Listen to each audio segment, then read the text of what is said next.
This will probably be my least favorite episode on the channel, but it's probably necessary to make if I'll be the one narrating the journey. We live in a world where no one on the internet tells the truth. So anyone we listen to, we really should question and challenge them and say, what are their intentions?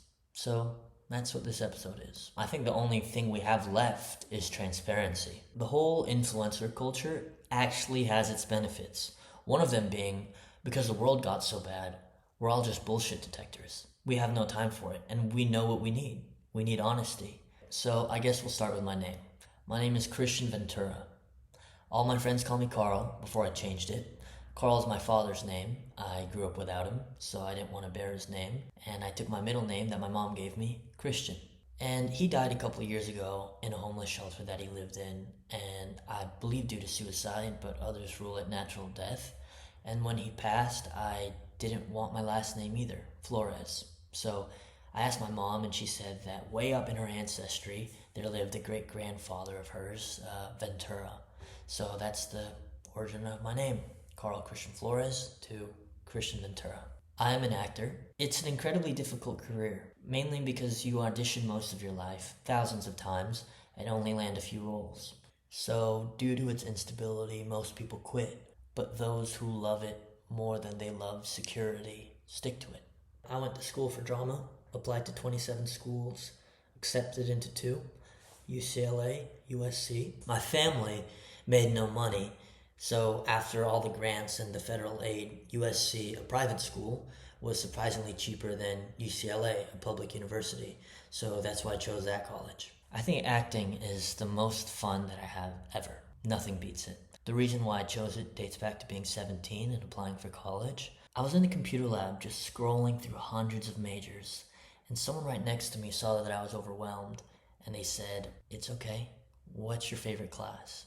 I said, "It's probably the first 5 minutes of the day when I do the morning announcements, and then also when I mascotted for the football team on Fridays. That was the best part of the day." So I scrolled down the majors all the way to T and chose theater. I have fun pursuing what I love, but I realize there are more important things in life than fun. There's need. That's why I'm starting this journey, because someone needs to. Because I believe one day it'll eventually be agreed upon worldwide, but I can't stomach the possibility of it taking hundreds or even thousands of years to do so. I'm alive, so I will do it. As of today, I'm a lead actor on a show on Paramount Plus called School Spirits, and after years of auditioning over and over, it led to this audition. If she was ever gonna, I would be the first person to know. And that led me to not have to work a day job. Before that, I worked in fast food restaurants, Chipotle, Five Guys. This one's at a Korean restaurant that I used to work at. And I also used to have a job at a hotel at the front desk, which I had to quit in order to film School Spirits. I try to be smart with how I spend my money because no one in my family can really teach me that, so I had to read a lot of finance books. And I especially needed to be careful because the lump sum of cash, the singular paycheck, is what you have to survive on for an unknown number of years. But even as I continue to do what I love, this housing mission, it persists every day. Let me take you through a normal day on set. I wake up, I brush my teeth. In the mornings, I'll get a new script for the episode. And then I meet my driver who takes me to set. And on the way there, I look out the window and I see people on the street.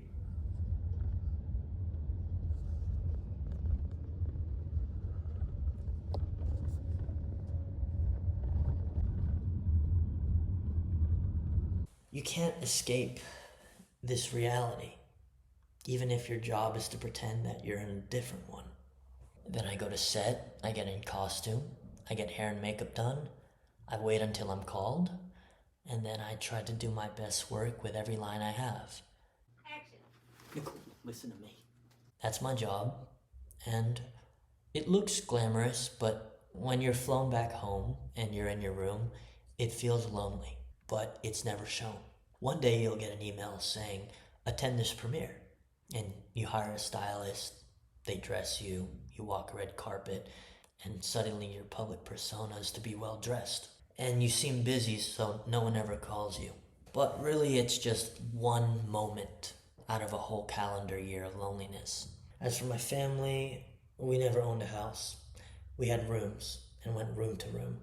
The first room that I remember was at a senior care facility. It's not there anymore, but my aunt had this care home, and she saw my mom, a single mother of 2 kids, me and my sister, and said, "You can take the shed." It was like a cottage. You could barely move in it.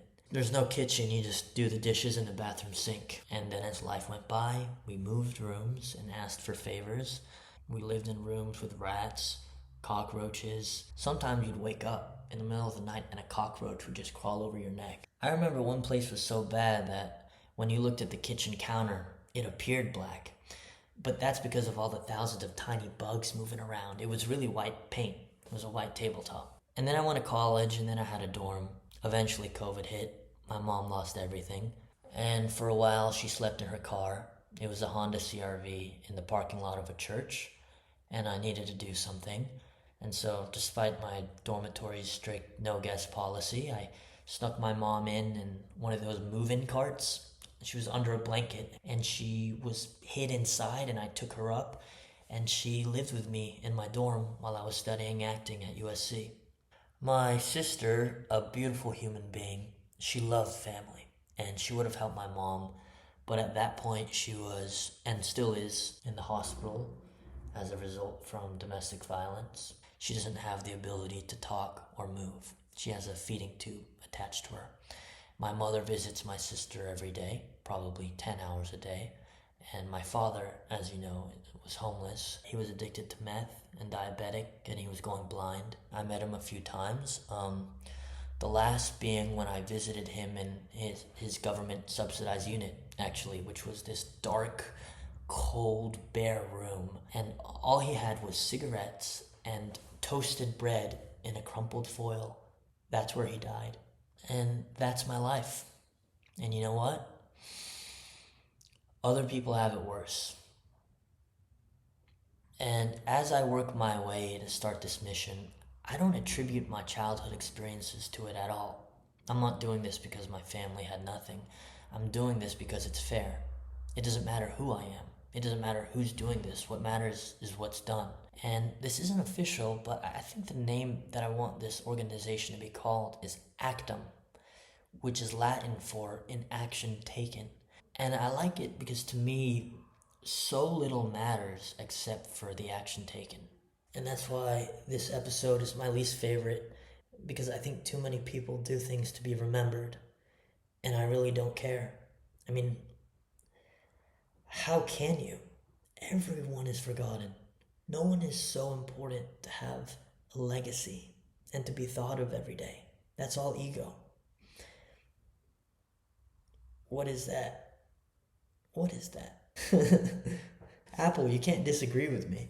But it's all ego. Even Mike Tyson talks about that. The only thing I think is left is how we improve the world.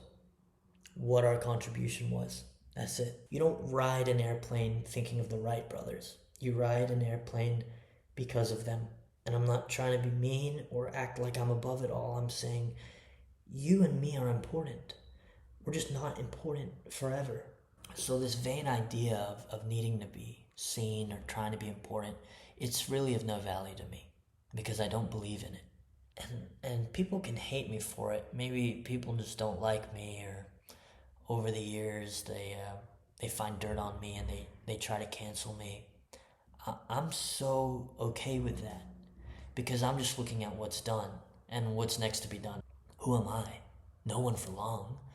I've had this idea for 5 years. Here's an email to my best friend Surya of me outlining in an essay on why free housing must exist. That was in 2019, and it's about to be 2025, and I did nothing. I allowed myself to hold this idea for 5 years. So the question is, well, why now? You're 25, why are you doing this now? Well, let me show you where I am. Right now, I'm in Athens, Greece. This is the Agora. This is where philosophers once spoke to their students, like Socrates. There's something enlightening about being away from home. Your usual distractions aren't there. You're in the middle of nowhere. The truth sort of comes out when you travel. And to me, it's not about the museums or the food. It's about what you face when you can't run anymore. And anytime I'm away from home, I always call up my friends and say, dude, what are we doing? We need to start Actum. They always get that call from me. And this time it just sort of felt like there's nothing left for me to possess. There's no country for me to see. There's just this dream. And staying here has helped me keep the dream alive. No more running. There's this concept called a jewel that I made up on this trip. And it's basically that inside you and me, there is a jewel that shines in every single one of us. And the jewel recurs over time. Now that could be an idea, a person, an instinct, a dream, a place. And if we listen to them, they're really waiting to be realized. Universal housing is definitely a jewel to me because anytime I leave home or I'm just on the road, I always freak out and say, wait, why are we shouldn't really be charged to live on Earth. Is anyone gonna make this happen? Is anyone gonna do it? Why hasn't anyone done it? And then I go back home and then I get distracted and then a couple years go by and it never gets done. A jewel will follow you everywhere you go. And I wrote a poem about them and it goes like this. There's a cry in you that says, you belong somewhere else. You hear it alone on planes, if you cry now and then hard enough, and flood your brain with wine. The cry whispers to you, ages with you, and cannot die until you do. That alarming cry is not to stir sorrow, but is a dazzling perfect gem to follow. These cries are called jewels, discerned by the brave, ignored by fools. It cannot be buried, it cannot be shaken, and though false success can turn it forsaken, nothing is bliss until true gems are taken. As for jewels, we only have a few. If you ask me, I'd say I have two. It's the woman I love and the work I do. Before it was her, no kiss was true, and no wealth sufficed until my great pursuit. But that is me, and you are you. Your jewel is all you will need to do. Don't think or search, just listen first. It's there, a tiny future in you, all along in the snow, yours. The jewels will cry, waiting to be fed. Will you stop those cries before you're dead? I hope you listen to your jewels, no matter the consequence, because there is nothing more important. And a lot of people's jewels are really just to help others. There's something intrinsic there, this good that triumphs. And there's no scientific research, I'm just speaking from experience, but every single person that I talk to that is confused about what they want to do in life, they just want to help. And I haven't really heard a response other than wanting to help. So if anyone wants to help and join us in making universal housing a reality, we would genuinely love to hear from you. We're a small team, there's like 3 of us, and we'd open it up to anyone of any kinds of skills or passions that would help the cause. It's a nonprofit, none of us get paid, all positions are voluntary, and if you want to be a part of it, you could shoot us an email right here. I'll leave it somewhere on the screen. Okay. So, where are we at with things? Here are a few updates. So I have to register Actum as a non-profit, and to do that you need to create a bylaws, which is just a constitution of rules for the company. And you have to pay a fee to the IRS to make it tax exempt, which is like $400 around there. And then you have to incorporate it, which is another fee. And I'm still waiting to see if the name Actum is taken. Part of the requirements of a nonprofit is a board of advisors, so I'll be working on finding people who want to be a part of this.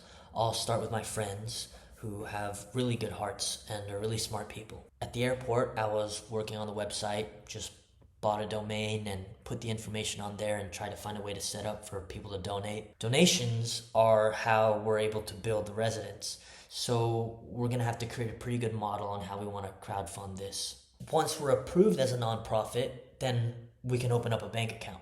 From there, donations can be accepted, and then expenses can be made for the company. So technically, we aren't live yet. The approval from the government and that account takes roughly half a year. But once that's done, this is a real thing. For now, it's about planning and careful research. It's going to require a lot of knowledge and a lot of ambition, but it's really about taking things one step at a time. Find your team, create a plan, figure out all the ways this can go wrong, and have solutions for every single one of them. Set it up, go live, fundraise, execute the plan, build the first residence, achieve the vision, repeat, and you'll get to see every part of it. Thank you so much for watching the episode, and I'll see you later.